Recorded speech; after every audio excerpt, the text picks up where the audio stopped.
Amaka the snake mother. My people, listen to me well. Sometimes beauty is not a gift. Sometimes beauty is a curse. And sometimes, beauty is a weapon sharper than a sword. This story is not a dream. It is not a lie. It is the true life story of Amaka the snake mother, the woman whose beauty destroyed a whole village. Long ago, in the land of Umuahia, there was peace. The people farmed yam, cassava, and maize. The men hunted in the forest and brought home bushmeat. The women fetched water, sang sweet songs, and told stories by moonlight. Children ran barefoot, laughing, chasing one another in the dust. But don't be deceived. Even a calm river can hide crocodiles. Even a smiling village can be full of secrets. The elders of Umuahia knew something. They knew that a shadow was waiting for them. But they never imagined it would come in the form of a woman. It happened on a hot afternoon. The sun was high, the sky was bright, and the villagers were busy in the market square when they saw her. Amaka. She walked into the village carrying only a small bag. She looked lost, tired, and hungry. But when people lifted their eyes to her face, they forgot their own names. Amaka was the kind of beautiful that broke hearts. Her face was so perfect it looked carved by the gods. Her eyes were deep like a river in the night. Her lips were soft, her nose was elegant, her smile was warm like sunshine after rain. Her hair flowed down her back like black silk. Her skin glowed like golden palm oil under the sun. Men stared until their mouths hung open. Women gasped, whispering to one another. Even children stopped playing. One woman said, "Oh, this one is not ordinary. She looks like a goddess." The elders welcomed her kindly. She told them she was searching for a place to call home. The people, not knowing her true face, said, "Stay with us. You are safe here." And that was how Amaka entered Umuahia. At first, she behaved like a blessing. She helped the old mothers fetch water. She sang with the maidens while they pounded yam. She laughed with the children and gave them roasted groundnuts. She even joined the men in the farm, carrying baskets of yam on her head. Everyone said, "This woman is truly from heaven. She is one of us now." The men admired her. The women respected her. The children adored her. But night hides what they cannot show. When the moon rose and the stars filled the sky, Amaka would slip out of her hut. She would walk deep into the forest where no one dared to go. And there, her beauty would begin to change.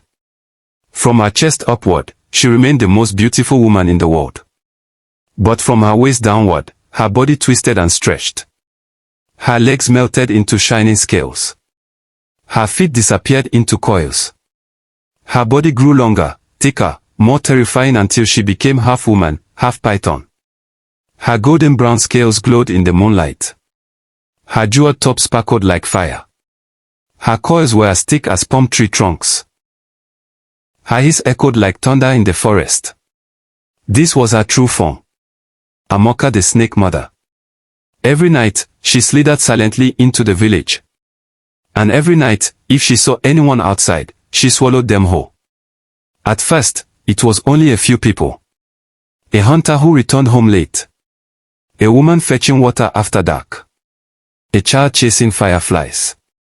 By morning, they were gone. The villagers searched. They cried. They wondered. But no answers came. By day, Amaka was the angel of the village. By night, she was their nightmare. Men could not resist her. If she looked a man in the eyes, he was lost. Even married men abandoned their wives and children. They carried her baskets. They built her house. They fought one another just to touch her hand. The women cried. Some begged their husbands to return home. But Amaka only smiled. Her beauty was stronger than their tears. Then, something worse happened. Any pregnant woman who came near Amaka, or who received her gentle touch, gave birth to strange children. Children with the face of a baby but the eyes of a snake. Children with soft skin but scales hidden under their arms. Children who hissed instead of crying. The mothers wept in silence, too afraid to speak the truth. The village began to fill with whispers. What kind of woman is this? But no one dared to confront her. The nights grew longer. The screams grew louder. Every morning, someone else was missing. The village sacrificed goats, sheep, cows. They poured libations to the gods. But the disappearances never stopped. The people feared the dark. They no longer sat outside under the moon. They no longer told stories by firelight. Every door was shut, every window locked, every heart trembling. Still, Amaka smiled by day as if nothing happened. At last, the women could take no more. They had lost their husbands. They had lost their children. They had lost their peace. One by one, the women gathered in secret. They whispered under the moonlight. They swore oaths with bitter tears. They said, if the men cannot see the truth, we will fight for ourselves. Amaka must be stopped. They began to watch her. They followed her into the night. And one night, they saw it. They saw her body twist into scales. They saw her coils wrap around a man. They saw her mouth open wide and swallow him whole. The women trembled in fear, but they also knew the truth. The enemy was not far. The enemy was in their midst. When the women told the men, many refused to believe. They were still blinded by her beauty. But the elders, shaken by the cries of their people, agreed to act. The ancient priests were called. They brought charms, fire, and sacred songs that even spirits feared. On the night of the full moon, the village waited. Amaka rose from her hut, slithered into the forest, and returned in her true form. This time, the villagers were ready. They surrounded her with burning torches. They beat sacred drums that shook the ground. They chanted ancient words that cut like spears. Amaka screamed. Her beauty vanished, her true serpent form glowing in fury. She thrashed, breaking huts, uprooting trees, swallowing those who stood too close. But the people did not stop. The women shouted louder, calling the names of their ancestors. The priest poured fire upon her scales.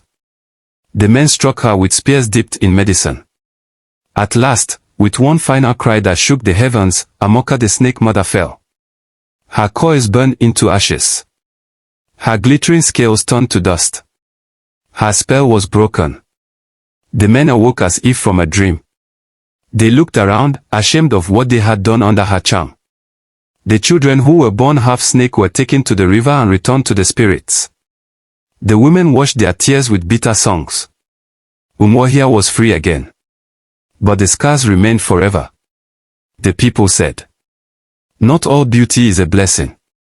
Some beauty is death in disguise.